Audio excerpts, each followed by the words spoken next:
Welcome back to Mets Nest SD podcast, coming to you July 14th, 2020 is a Tuesday. Very awkward to have, a freaking main event fight coming in on a Wednesday. Dana White has done this I think it was last month, I believe so. But we get more UFC. Why not? Nothing else isn't going on besides soccer. So we're hopping into this UFC fight night. Kelvin Kattar against Dan Ige, main card. Let's start. We're going to go all the way down to the bottom, not to the bottom, midway. Abdul Razak Hassan, Monir Laziz. Okay, this is the first matchup we got here. Just looking at the peripherals, we got Abdul as a minus 340. Height, Laziz is bigger than him, 6'2" compared to 5'10". And in the weigh-in, you clearly saw the height difference. The reach, they don't have it currently for Laziz, but I'm pretty sure he's about that, at least 72-inch reach or more, because this guy is huge.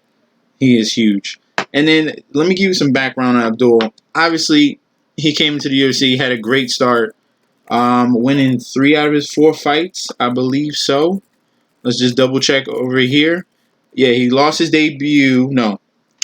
He lost his second fight. He won against Charlie Ward and beat Homasi twice because the first one, Sabah thought that the referee called it too early, which he didn't. Like, you got knocked out, dude. And then he did the exact same thing in the first round, the next fight. So that was like a waste of time. And then he beat Nico Price. So we got Abdul Razak Hassan. He's been away for the past 2 years, dealing with a lot of judicial issues, and he's been in the court, and he's had to get a case off of him. But now he's back. But the problem with that is he looked different. He didn't look cut up like he's used to do because he's like a physical specimen, very athletic. And then he missed weight. So you're on a 2-year layoff, and you have a fight coming up.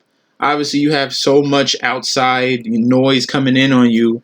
You're not focused, and you miss weight. Then you have your opponent, who's Monir Laziz, who's jacked, ready. This guy is a very good fighter.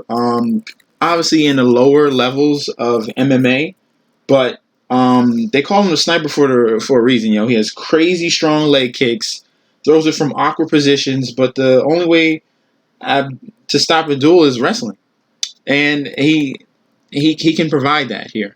It's not looking good.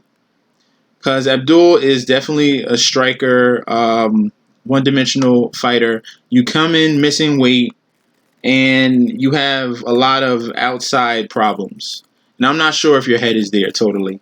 And you being a minus 340 favorite, let me double-check that on DraftKings. Let's see. Let's go scroll down. Yeah, 345.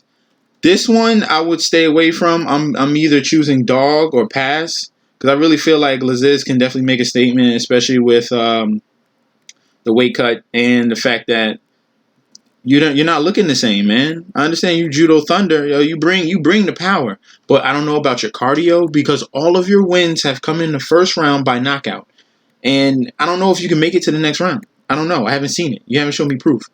Monir on the other side, he has the cardio. He can definitely strike, throw leg kicks, and wrestle. Give me Laziz as a big upset, and maybe he makes a splash in this weight class at welterweight. That's already pretty stacked. Sorry, Abdul.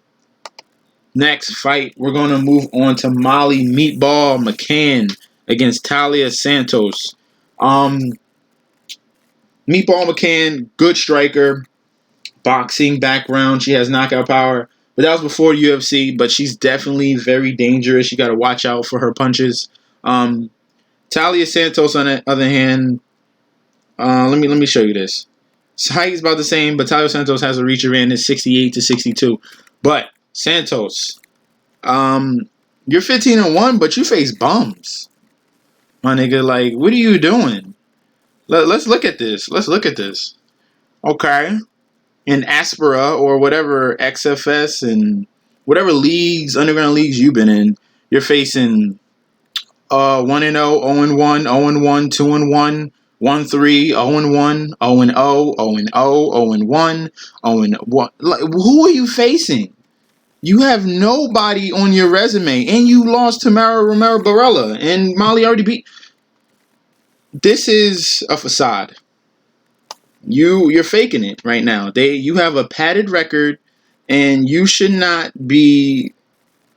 It shouldn't be even. It should be a huge. You should be a huge underdog. Give me Molly McCann. This is a great value. You can get her at -125. Take full advantage of this.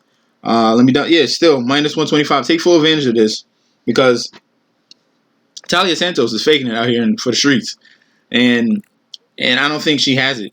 Not what has Molly McCann has been up against in her career. Compared to Talia Santos, like you faced a whole bunch of no names, a whole bunch of newcomers. They're having their first try in UFC, and of course you're going to take advantage of that. Molly McCann already beat Diana Belbita, who's already on this card. 13-4, 11-4. These are records. 8-1, like 12-7. This is a mismatch. I think Molly McCann's energy, the fact that she's bigger than Talia Santos, she could definitely handle her and probably take her down as well. Next fight, we're going on to Jimmy Rivera versus Cody Stamann or Stamann, whatever it is. This is a very good fight. Two very talented dual threat MMA fighters right here. Let me start off with Cody Stamann. I love this guy. Very well-rounded. Just came off a fight. The week of his last fight, his brother had passed away. So very emotional. He beat Brian Kelleher in that fight. This guy has a wrestling background, but is also a blue belt jiu-jitsu practitioner. So this one is going to be very, very close. That's why the odds are like -140 to +110. You got the height right about the same. Jimmy Rivera has more reach, which can come into a factor, especially because he has a better resume. I understand he's lost his last two fights, but Jimmy Rivera was already ranked 4th in this division, but he's just faced like the elite of elite fighters in this division.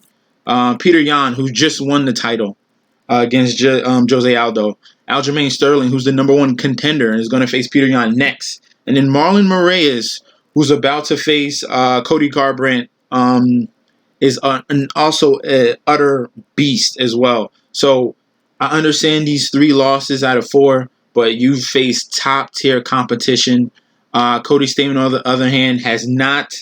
You beat Brian Kelleher, granted, but Kelleher is This one, it's pulling me in both ways. I'm not 100% sure on this.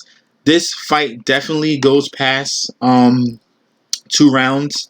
I think this goes to a decision in between these two, so I would take advantage of that. If you do not feel comfortable with choosing the -141 or the +112 on Cody Stamann, all right?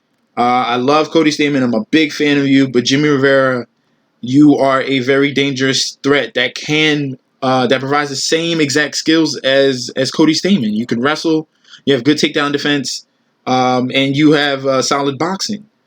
So it's like they're mirror images of each other, but Jimmy Rivera just already was ranked high and has faced top tier competition compared to Cody Stamann. This one is a coin flip matchup. I'm going to stay away from this and only choose the rounds. Like I think it goes past 1.5, 2.5. I'll stay on that side of the betting. Okay, but this one, that fight is going to be definitely very, very exciting. This should be the co-main event, not the next one I'm about to talk about, between Tim Elliott against Ryan Benoit. That's how everyone's saying it. It's not Benoit, it's Benoit. Flyweight division. That's like a catch weight right here. Flyweight against bantamweight. If you look at the measurables, 5'7" and 5'5", Tim Elliott is bigger, and the reach is on Benoit's side. During the weigh-in, these guys were going at it. Well, pretty much Tim Elliott. He's a very high energy guy, kind of like Clay Guida, very unorthodox in the cage.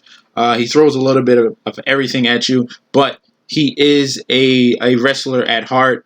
And if you look at the wrestling stats right here for Ryan Benoit, babyface Benoit, he is a Muay Thai striker, but has some holes. Right here, if you look, I'm going to highlight it for you guys. Takedown defense, 64%, okay? That's a problem. That's a problem because Tim Elliott is going to take you down at least 5 times. He averages about 4.9 takedowns a fight, and he's gonna annoy you, and he's gonna work your cardio, and he's gonna test you. This is not similar to Usman Masvidal, but whatever. Tim Elliott is going to take you down at a relentless pace, and I like his veteranness. He's been in the game for a while. He's had title shots. I tend to lean to the wrestler side when it's going up against a one-sided striker, because that's a huge factor in the UFC. You want to stand up all day and someone shoots for your leg when you go for a right hand, you leave yourself open. And now you got to deal with, trying to rebound from half guard. Give me Tim Elliott in this fight. Finally, I think he bounces back from his 3-fight losing streak. And then last but not least, the main event on Wednesday, Calvin Kattar against Dan Ige. I've been waiting for this, man. Calvin Kattar is something to watch. This is a very precise boxer, definitely the best in his weight class. He reminds me of Dustin Poirier, the way he throws combinations and mixes it up. There's a reason why he's a minus 315. And Dan Ige, Dynamite Ige, wait. Let me go back to the height. Because you saw that in the weigh-in. 5'11 against 5'7. You saw it in the weigh-in. Calvin Kattar is just bigger than you. Okay? You got to deal with his height and just a little bit benefit of the reach, which is 1 inch, but he uses his length in a very different way, and it looks like this guy is longer than 72 inches. And that Edson Barboza fight, that's driving me crazy because I watched that fight on Fight Night a couple weeks ago. Edson Barboza beat you, Danny Gay. You did not beat Edson Barboza. That's why it was a split decision. You shouldn't have got that. You shouldn't have got that win. I don't know what the judges were thinking. Okay? I understand that you provide wrestling, but Calvin Kattar is very good at takedown defense. I'm going to show you that right now. 77% takedown defense for Calvin Kattar. And he's faced some guys that do takedowns. Chris Fishgold, who's on this card. He stopped him. Zabit, I understand that was a loss, but he tried, man. Calvin Kattar definitely tried. So you're not on the level. Danny Gay is not on the level of Zabit at all. And like I said, you shouldn't even been in this fight. This is why he's such a big of a favorite. I think the combinations that Calvin Kattar provides, he'll keep you at a distance, and he's gonna get this win. He should be named Dynamite. His hands are dangerous. Danny Gay, you're a very scrappy fighter, but I don't think your small size and the fact that Calvin Kattar is just so much bigger than you, when you go for that single leg or double leg, he's gonna sprawl. And Calvin Kattar is going to put you back up on your feet, and he's going to finish you with the hands. Not in the first round because he's a little bit of a slow starter. Calvin Kattar is going to definitely get you in that second, third round range. But this is a 5-round fight, and I think that boxing, the preciseness, it's like little spurts, and then he just hits you with like crazy combinations, and it's it. And he's got those long punches. It looks like he throws a right hand, he punches you, and then slaps you again at the end of the punch. Calvin Kattar is very, very dangerous. I like him by TKO against Dan Ige in the main event on Wednesday. All right. So that is my breakdown for Calvin Kattar versus Dan Ige card, and that's all that we have for today. All right. I'll be posting my picks on Instagram at MessageSD, my final picks. And let me go through who are my definites. I love Calvin Kattar. That's a definite. That Tim Elliott, he should win, but that's not a definite. Molly McCann, Calvin Kattar are my definites so far. That's 2. I like Khamzat. Khamzat right here, he's a big wrestler against this John Phillips, who's just a power puncher and fat and slow. And Chimaev came in the way and looking great.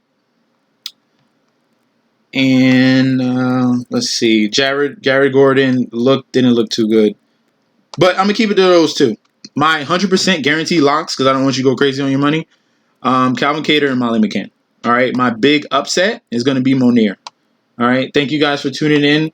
Please don't forget to like, comment, and subscribe to my channel, MessageSD. Remember, follow me on Twitter and Instagram at MessageSD as well. And I should be back Thursday because we got another card Saturday. All right. So thank you guys for tuning in, and peace out.